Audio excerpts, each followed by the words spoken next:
कुत्ते का काटना एक बहुत ही डरावना एक्सपीरियंस हो सकता है ना? लेकिन अगर सही जानकारी हो तो इस मुश्किल सिचुएशन को भी आसानी से हैंडल किया जा सकता है। तो चलिए आज इसी बारे में बात करते हैं और इस लाइफ सेविंग गाइड को समझते हैं। तो सबसे बड़ा सवाल, अगर किसी को कुत्ता काट ले तो आखिर सबसे पहले क्या करना चाहिए? बहुत से लोग सोचते हैं कि घाव पर पट्टी बांध दें या शायद सीधे डॉक्टर के पास भागें। लेकिन जो सबसे जरूरी पहला कदम है वो असल में कुछ और ही है। चलिए देखते हैं कि एक्सपर्ट्स क्या कहते हैं। सबसे पहले ये समझना जरूरी है कि जब हम डॉग बाइट कहते हैं तो इसका असल मतलब क्या है और इसका असली खतरा क्या है। देखिए, कुत्ते का काटना सिर्फ एक मामूली घाव नहीं है। इसके दो बड़े खतरे होते हैं। पहला तो है मैकेनिकल डैमेज, मतलब त्वचा का फटना, गहरे पंक्चर वाले घाव। लेकिन दूसरा, जो इससे कहीं ज्यादा खतरनाक है, वो है इन्फेक्शन का खतरा। इसमें बैक्टीरियल इन्फेक्शन तो हो ही सकता है, पर सबसे बड़ा डर होता है रेबीज का।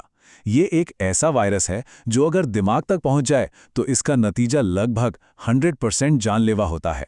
तो अब आते हैं सबसे ज़रूरी पहले कदम पर।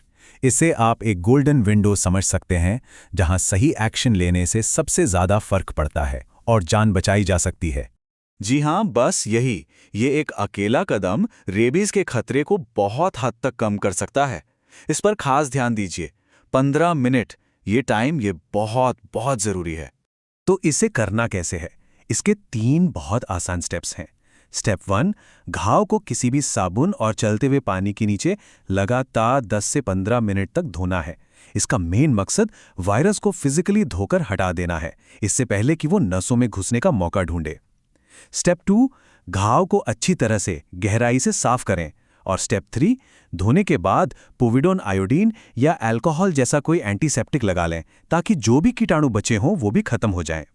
अब क्या करना है और क्या बिल्कुल नहीं करना है, ये समझना बहुत जरूरी है। जैसा कि हमने देखा, 15 मिनट धोना और एंटीसेप्टिक लगाना तो मस्ट है। लेकिन कुछ चीजें हैं जो भूलकर भी नहीं करनी चाहिए, जैसे घाव पर मिर्च, तेल, हल्दी या मिट्टी लगाना। इनसे कोई फायदा नहीं होता, उल्टा इन्फेक्शन का खतरा बढ़ जाता है। इसके अलावा घाव को कसकर ना बांधें और डॉक्टर के पूछे बिना तुरंत टाँके ना लगवाएं, क्योंकि ऐसा करने से बैक्टीरिया अंदर ही ट्रैप हो सकते हैं। ठीक है, फर्स्ट एड हो गया। इसके बाद अगला कदम है ये समझना कि घाव आखिर कितना गहरा या गंभीर है, क्योंकि आगे का पूरा ट्रीटमेंट इसी बात पर डिपेंड करेगा। वर्ल्ड हेल्थ ऑर्गेनाइजेशन यानी WHO ने इसे समझने के लिए 3 कैटेगरीज बनाई हैं। चलिए इस टेबल को देखते हैं। कैटेगरी आई मतलब कुत्ते ने सिर्फ छुआ या चाटा है और स्किन पर कोई खरोच या कट नहीं है, इसमें कोई इलाज नहीं चाहिए। कैटेगरी 2, इसमें हल्की खरोच होती है जिसमें से खून नहीं निकलता। इसमें घाव धोने के साथ साथ एंटी रेबीज वैक्सीन यानी ARV की जरूरत पड़ती है। और फिर आती है सबसे सीरियस कैटेगरी 3, इसमें गहरे घाव होते हैं, खून बहता है या फिर कटी हुई त्वचा को चाटा गया हो। इसमें घाव धोने ARV और साथ में रेबीज इम्यूनोग्लोब्युलिन यानी RIJ की भी जरूरत होती है। तो चलिए अब ये देखते हैं कि फर्स्ट एड के बाद जब हम हॉस्पिटल पहुंचते हैं तो वहां पर डॉक्टर्स क्या इलाज करते हैं। हॉस्पिटल में सबसे पहले घाव को सेलाइन वाटर से अच्छी तरह साफ किया जाता है। अगर जरूरी हो तो डेड स्किन को हटाया जाता है। टिटनेस का खतरा ना हो इसके लिए इंजेक्शन दिया जा सकता है। इन्फेक्शन को रोकने के लिए एंटीबायोटिक्स दी जाती हैं और दर्द को मैनेज करने के लिए दवाएं भी। अच्छा, हमने RIG का जिक्र किया था, याद है? ये आखिर है क्या? इसे ऐसे समझिए कि ये रेडीमेड एंटीबॉडीज हैं, मतलब शरीर के लिए बने बनाए बॉडीगार्ड्स। रेबीज इम्यूनोग्लोबुलिन्स एक खास इंजेक्शन है जो सिर्फ कैटेगरी 3 के गंभीर मामलों में दिया जाता है। ये तुरंत घाव के आसपास मौजूद वायरस पर हमला कर देते हैं और शरीर को तब तक सेफ रखते हैं जब तक वैक्सीन अपना काम करना शुरू नहीं कर देती। और ये है एंटी रेबीज वैक्सीन का पूरा कोर्स। इसमें कुल 5 इंजेक्शंस होते हैं और इनका शेड्यूल फॉलो करना बहुत बहुत ज़रूरी है।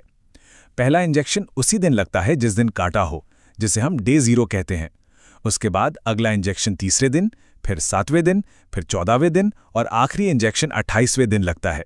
अब आते हैं एक और बहुत ज़रूरी स्टेप पर जो अक्सर लोग भूल जाते हैं।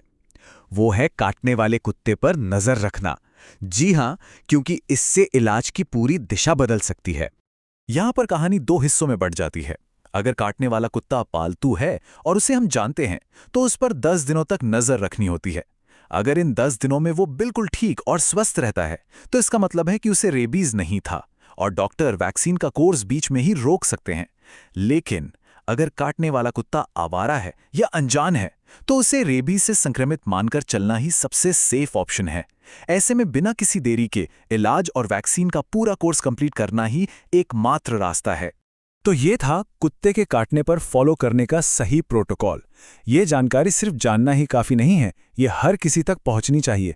इसे अपने दोस्तों के साथ, अपने परिवार के साथ ज़रूर शेयर करें, क्योंकि सही समय पर सही जानकारी किसी की जान बचा सकती है।